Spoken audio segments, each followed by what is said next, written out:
नमस्कार, बहुत स्वागत है आपका। आप देख रहे हैं गुड लक स्पेशल और मैं हूं आपके साथ शैलेंद्र पांडे। बच्चों की परीक्षा का समय लगभग आ चुका है और हर बच्चा अपने हिसाब से अपने तरीके से तैयारी कर रहा है, कोशिश कर रहा है कि उसे परीक्षा में सफलता मिले। आज हम बात करेंगे बच्चों की शिक्षा के बारे में। ये बताएंगे कि आपके बच्चे की जो राशि है उस राशि के हिसाब से उसकी पढ़ाई में किस तरह की दिक्कतें आती हैं और परीक्षा के समय क्या मुश्किलें आती हैं उसको, और क्या उपाय करने से आपका बच्चा परीक्षा में सफल होगा। तो चलिए कार्यक्रम की शुरुआत करते हैं और सबसे पहले ये जान लेते हैं कि किसी बच्चे की शिक्षा का किन ग्रहों से संबंध होता है। देखिए, बहुत सारे ग्रह होते हैं जो मिलकर किसी बच्चे की शिक्षा पर असर डालते हैं। बहुत सारे ग्रहों को देख करके हम ये जान सकते हैं कि बच्चे की एजुकेशन कैसी है, उसका कंसंट्रेशन कैसा है, उसका पढ़ाई में कितना मन लगता है। सबसे पहले आपको बता दें कि कोई भी बच्चा हो 12 साल के अंदर, तो बच्चे का जीवन चंद्रमा से संचालित होता है। 12 साल के अंदर का अगर बच्चा है तो मुख्य रूप से उसका जीवन चंद्रमा से चलेगा, और अगर किशोरावस्था में है, टीन एज में है, 13 साल से लेके 19 साल तक है, तो उसके ऊपर बुध का प्रभाव होगा। तो बुध और चंद्रमा का प्रभाव मुख्यतः पहले 12 और फिर 19 साल तक होता है। बच्चे का स्वास्थ्य कैसा रहेगा बचपन में या किशोरावस्था में, और उसकी एकाग्रता कैसी रहेगी, उसका कंसंट्रेशन कैसा रहेगा, इसका संबंध होता है सूर्य से। तो कुल मिलाकर किसी बच्चे की पढ़ाई देखना है, उसका प्रयास देखना है, उसकी एकाग्रता देखनी है, तो बच्चे का चंद्रमा, सूर्य और बुध, ये जो 3 ग्रह हैं, इनको समझना और जानना जरूरी है। इसके अलावा पढ़ाई के दिनों में, परीक्षा के दिनों में बच्चे का खान पान कैसा है और पारिवारिक माहौल कैसा है, ये देखना भी जरूरी है। बच्चे की पढ़ाई तो देखिए ही, बच्चा क्या खाता पीता है, घर में बेवजह की अशांति तो नहीं रहती, घर का माहौल तो खराब नहीं होता, इन बातों पर भी ध्यान देना जरूरी है। तभी आपका बच्चा ठीक से पढ़ सकेगा और परीक्षा में बेहतर परिणाम आ सकेंगे। एक बड़ी समस्या होती है सामान्य रूप से भी और परीक्षा के दिनों में भी कि बच्चे का मन पढ़ाई में नहीं लग पाता। वो बैठता है पढ़ने के लिए, 10 मिनट में उठ जाता है, 5 मिनट में उठ जाता है, दिमाग स्थिर नहीं होता और बाद में कहता है कि मेरा मन नहीं लग रहा है, मुझे क्या करना चाहिए। परेशान हो जाता है, कोशिश तो करता है लेकिन पढ़ाई में उसका मन नहीं लग पाता। देखिए, क्या उपाय करें कि बच्चा पढ़ाई में मन लगा सके। बच्चे के पढ़ने की एक ही जगह निश्चित करिए। ये नहीं करिए कि आज डाइनिंग टेबल पे पढ़ रहा है, ड्राइंग रूम में पढ़ रहा है, कभी अपने मेज पे पढ़ रहा है, घूम घूम के पढ़ रहा है। ऐसा नहीं, बच्चे के पढ़ने की एक जगह निश्चित करिए, एक जगह बनाइए और वहाँ पर सुबह शाम चंदन के सुगंध वाली धूप बत्ती नियमित रूप से जलाइए ताकि वहाँ चंदन की सुगंध आती रहे। और जहाँ बच्चा पढ़ाई करता है वहाँ पर एक छोटा सा भगवान कृष्ण का चित्र लगा दीजिए, बड़ा अच्छा होगा। और बच्चा जहाँ पढ़ता है बैठ करके, वहाँ लाइटिंग अच्छी होनी चाहिए, खूब प्रकाश की व्यवस्था करिए, क्योंकि ज़्यादा लाइटिंग होने से, बढ़िया लाइटिंग होने से मन प्रसन्न होता है, मन खुश होता है, और मन प्रसन्न होगा तो मन को कंसंट्रेट कर पाना आसान होगा। तो बच्चे के पढ़ने के स्थान पर खूब प्रकाश का प्रयोग करिए। और अगर आप माता हैं, पिता हैं, बच्चे को पढ़ा रहे हैं, परीक्षा के दौरान बच्चे की तैयारी चेक कर रहे हैं, तो बड़ी शांति से अपने मन को शांत रख करके बच्चे को पढ़ाइएगा। क्योंकि अगर आप बच्चे को मारेंगे, पीटेंगे, बेवजह का दबाव बनाएंगे तो उसके लिए मुश्किल होगी, वो परीक्षा में अच्छा परफॉर्म नहीं कर पाएगा। तो माता पिता बच्चे को पढ़ा रहे हैं तो थोड़ा मन को शांत करके, थोड़ा धैर्य रख के पढ़ाइएगा। क्योंकि बच्चे से गलतियां होंगी, उस पर क्रोधित होना, उस पर मारना पीटना, ये सब मत करिएगा। मन को शांत रख करके बच्चे को पढ़ाइएगा तो बच्चे को बड़ा सपोर्ट मिलेगा और बच्चा बेहतर तरीके से परफॉर्म कर पाएगा। बहुत सारे बच्चों की ये समस्या होती है कि बच्चे पढ़ा हुआ याद नहीं कर पाते। कई बार पढ़ते हैं लेकिन चीज़ें भूल जाते हैं, याद नहीं हो पाती हैं। तो अगर बच्चा पढ़ा हुआ याद नहीं कर पा रहा है तो क्या उपाय करना चाहिए कि बच्चे को चीज़ें याद हो जाएं, बच्चा चीज़ों को अटेन कर सके। अगर बच्चा थोड़ा बड़ा है, 14-15 साल का है, तो बच्चे को बोलिए कि सुबह शाम 9-9 बार गायत्री मंत्र पढ़ेगा। और अगर छोटा बच्चा है आपका तो आप अपने बगल में बच्चे को बैठा करके रोज सुबह 9 बार कम से कम गायत्री मंत्र बोलिए ताकि आपका बच्चा सुने। बच्चा जब भी नहाता है, सुबह नहाए, शाम को नहाए, नहाने के बाद उसके माथे पर या उसके कंठ पर, यहाँ पर चंदन का तिलक लगाइए। सफ़ेद चंदन का तिलक लगाना बहुत ही बढ़िया होगा। बच्चे के माथे या कंठ पर सफ़ेद चंदन का तिलक लगाएं।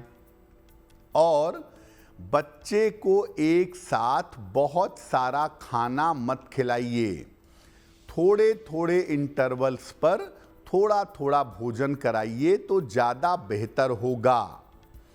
और जिन बच्चों की याददाश्त मजबूत नहीं है, पढ़ी हुई चीज़ें याद नहीं रख पाते हैं, ऐसे बच्चे को अखरोट ज़रूर खिलाइए।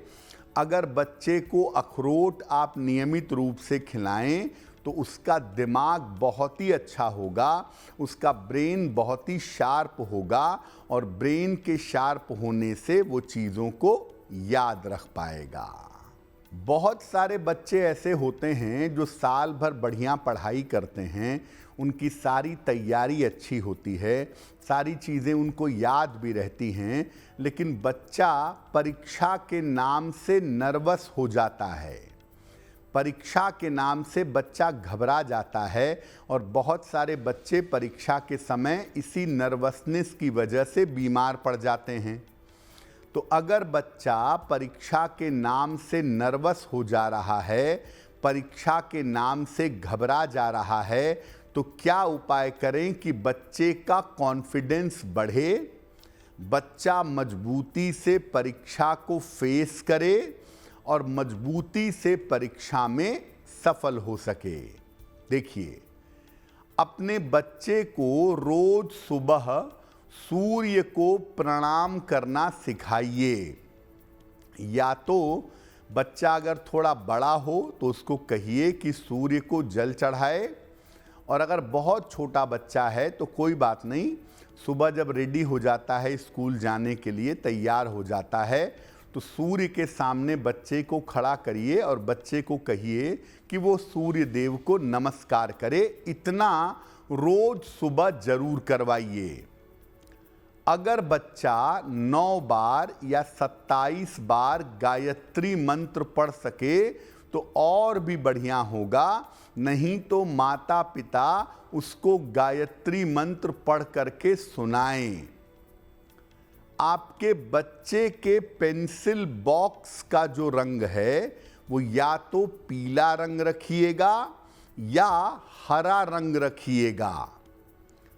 पीले रंग का मतलब बृहस्पति को प्रबल कर देंगे और हरे रंग का मतलब बुध को प्रबल कर देंगे। तो बच्चे के पेंसिल बॉक्स का रंग अगर पीला या हरा रखेंगे और बच्चा उसको परीक्षा में ले जाएगा तो बहुत ही अच्छा होगा। बच्चा परीक्षा के दौरान मजबूती से अपनी पढ़ाई कर पाएगा, अपनी परीक्षा दे पाएगा। और बच्चा जो रुमाल ले जाता है विद्यालय अपने स्कूल, उसमें हल्की सी चंदन की सुगंध लगा दीजिएगा। तो अगर आप ऐसा करेंगे तो आपके बच्चे को परीक्षा की जो नर्वसनेस होती है, परीक्षा के समय जो बच्चे को घबराहट बेचैनी होती है, वो घबराहट बेचैनी निश्चित रूप से दूर होगी। परीक्षा का तनाव, परीक्षा की चिंता निश्चित रूप से समाप्त हो जाएगी।